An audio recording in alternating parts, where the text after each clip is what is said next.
Apa kaitan falsafah dengan kehidupan kita sehari-hari? Kalau nak tahu, saya Farah Syazwani binti Muhammad Zaini akan terangkan kepada kalian falsafah dalam kehidupan. Sebelum kita pergi lebih jauh lagi, saya akan bagi tahu apa itu maksud falsafah.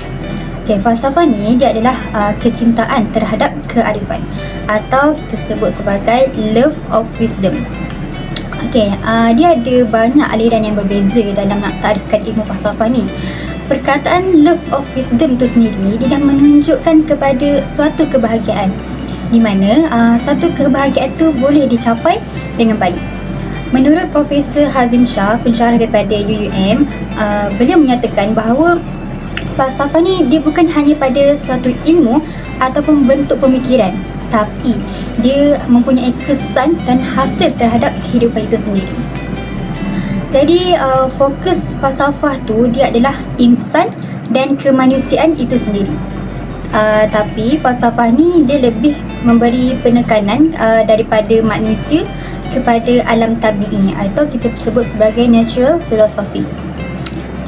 Kemudian falsafah ni dia berkembang sebagai suatu aktiviti intelektual yang cuba nak menyelesaikan masalah-masalah falsafah. Jadi dia telah beralih arah daripada sesuatu yang tak mengaitkannya dengan kearifan dan kehidupan manusia tu lagi. Tapi ilmu falsafah ni yang ada dekat barat, dia memberi penekanan terhadap kegiatan penyelesaian masalah atau kita sebut sebagai problem solving dengan menggunakan hujah-hujah yang rasional dan logikal. Jadi dia menjadikan satu bentuk falsafah yang berlainan dan baru, di mana dia lebih kepada kaedah induktif dan juga metafizik. Dia bermaksud keinginan nak menghuraikan realiti mengikut pandangan ataupun vision masing-masing yang tak semestinya berdasarkan hujah rasional semata-mata.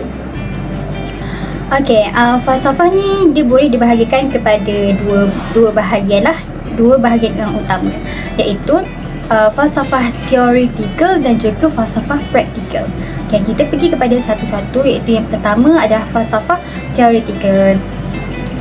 Falsafah teoretikal ni dia merujuk kepada persoalan-persoalan dasar yang dia memerlukan satu usaha intelektual yang agak mendalam, di mana perbincangan dia mungkin tak ada apa-apa kegunaan yang nyata lah, tapi dia memuaskan intellectual curiosity ataupun keinginan untuk tahu sesuatu perkara tu yang dasar. Contohnya dalam bidang metafizik, ilmu logik dan juga epistemologi. Semua tu dia dianggap sebagai cabang falsafah teoretikal. Kita pergi kepada yang kedua, bahagian kedua, iaitu falsafah praktikal. Falsafah praktikal ni dia adalah bidang-bidang falsafah di mana perhasilan perbincangan falsafah tu dia boleh digunakan dalam disiplin-disiplin yang tertentu lah. Contoh bidang dia adalah falsafah politik, falsafah ekonomi dan juga falsafah sosial. Saya ambil satu contoh, iaitu bidang ekonomi lah. Bidang ekonomi ni dia membincangkan perkara-perkara dan persoalan dasar mengenai ekonomi. Contoh, apakah yang dimaksudkan dengan keadilan ekonomi ataupun kita sebut sebagai economic justice. Kalau kita hanya sebut ekonomi je, mungkin tak ada aspek falsafah dekat situ. Tapi kalau kita masukkan unsur keadilan, dia akan menimbulkan persoalan falsafah. Sebab apa? Sebab dia membincangkan soal keadilan di mana ia mempunyai kegunaan untuk bantu kerajaan dalam membentuk polisi-polisi yang lebih adil dan mudah diterimalah oleh masyarakat umum. Baik, kita pergi kepada falsafah alam sekitar dan falsafah teknologi. Dua falsafah ni dia dianggap dua jenis falsafah yang barulah berbanding daripada falsafah-falsafah yang lain. Yang pertama iaitu falsafah alam sekitar. Falsafah ni dia wujud sebab adanya masalah-masalah alam sekitar, sehingga dia mencetuskan satu pemikiran baru, iaitu kita sebut sebagai ecological crisis. dia menimbulkan persoalan. Contohnya macam, apa hubungan manusia dengan alam sebenarnya? Apa makna alam ni bagi kehidupan manusia? Adakah alam ni hanya untuk manusia guna bagi kepentingan ekonomi, atau adakah alam ni sesuatu yang lebih daripada sumber ekonomi semata-mata? Jadi semua persoalan tu dia ada kesan terhadap cara kita berfikir tentang alam sekitar. Baik, kita pergi kepada yang kedua, iaitu falsafah teknologi. Korang mesti suka pasal teknologi. Okey, falsafah ni dia muncul dengan munculnya teknologi-teknologi baru selepas revolusi industri yang kedua. Okey, contoh teknologi pembuatan kereta, kapal terbang, televisyen, telefon, dan yang paling menjadi perhatian adalah internet. Okey, jadi persoalan-persoalan yang timbul dekat falsafah teknologi ni adalah, apakah yang dimaksudkan dengan teknologi itu sendiri? Apakah hubungan teknologi dengan manusia, dan apakah sifat teknologi itu sendiri? Adakah ia boleh mengancam kemanusiaan itu sendiri?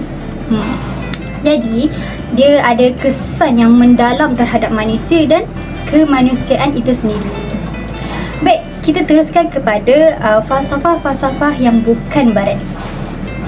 Dia ada dua pandangan utama yang berbeza, sama ada falsafah-falsafah bukan barat ni, contohnya falsafah Timur, India, China, dan juga termasuklah falsafah Islam. Falsafah-falsafah bukan barat ni boleh diterima sebagai falsafah seperti mana yang terdapat kat dunia barat. Jadi ada yang mengatakan boleh diterima dan ada juga yang menentang. Maka saya ambil daripada kenyataan menurut daripada Profesor Hazim Shah. Beliau mengatakan bahawa isu yang berkaitan, adakah falsafah ni bersifat rasional ataupun tidak. Jadi beliau menandakan konsepsi falsafah tu tak harus disempitkan, tapi dilonggarkan, supaya kita boleh menerima ilmu-ilmu yang lain tu tentang alam, manusia dan sebagainya dari luar masyarakat barat. Maka falsafah-falsafah selain barat juga ni diterima sebagai pemikiran falsafah. Baik, kita pergi kepada rumusan. Kesimpulannya adalah kita perlu melihat falsafah ni sebagai satu skop yang sangat luas. Bukan sekadar teori saja, tapi praktikal juga. Jadi dekat Malaysia ni, kerajaan kita dah pun mengamalkan teori yang telah pun dianjurkan oleh falsafah itu sendiri, iaitu teori demokrasi di bawah cabang teori praktikal. Jadi itu sahaja daripada saya, semoga bermanfaat. Assalamualaikum warahmatullahi wabarakatuh.